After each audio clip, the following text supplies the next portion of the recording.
너무 큰 사이즈로 하셨을 때는 임플란트에 문제가 너무 많이 생기는 거예요. 임플란트가 심지어 빠지는 일도 있고. 안녕하세요, 여러분의 아는 의사 신성환입니다. 반갑습니다.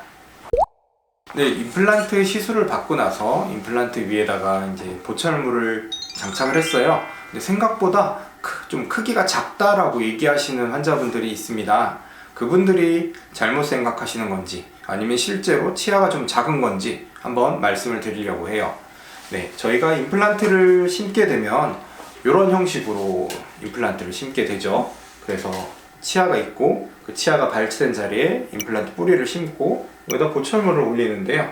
여기를 자세히 보시면 이제 우리 치아에 비해서 임플란트가 작다라는 생각이 드실 거예요.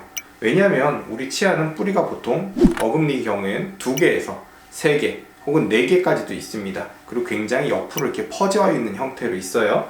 근데 임플란트는 아쉽게도 이런 형태로는 심을 수가 없어요. 가운데에다가 심게 되는데 굉장히 두꺼운 임플란트라고 해봤자 실제로 사이즈는 작은 어금니의 뿌리 정도 사이즈가 됩니다. 그러다 보니까 이 작은 어금니 정도 뿌리의 사이즈에서 이 원래 어금니만큼의 큰 면적을 내기에는 약간 보철물에 문제가 되고 과부하가 걸리는 경우들이 있어요.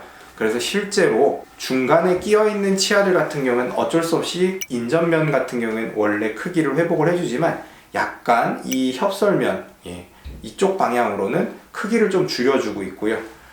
별다른 문제가 없다면 원래 임플란트 같은 경우에는 실제 어금니 크기의 한 80에서 90% 정도 사이즈로 제작을 하는 게 일반적입니다. 이것도 예전에 비해서는 상당히 많이 커진 경우라고 생각을 해요.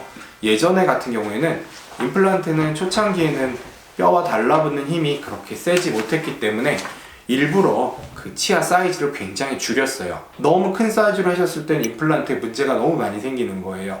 임플란트가 심지어 빠지는 일도 있고. 그러다 보니까 예전에는 초창기 때 제가 학교에서 배울 때만 해도 임플란트 치아는 뭐 원래 치아의 60-70% 사이즈로 만든다 라고 배울 정도였어요. 하지만 이제 제품이 많이 개선이 됐고 임플란트가 이제 어느 정도 시간이 지나면서 뼈랑 더 잘 붙을 수 있도록 개선된 부분들이 많아요. 그러다 보니까 현재는 거의 80-90% 정도 사이즈로 제작을 하고 있고요. 간혹 이제 임플란트를 2개, 3개 동시에 식립을 해서 충분한 개수의 임플란트가 들어가고 연결을 할 수 있는 구조라면 임플란트를 원래 치아의 거의 100% 사이즈로 만드는 경우들도 있어요. 하지만 근본적으로는 임플란트 뿌리 폭이 내 어금니 폭보다는 좀 작기 때문에 약간 작은 게 일반적이고 정상적이라고 생각하시면 될 것 같습니다.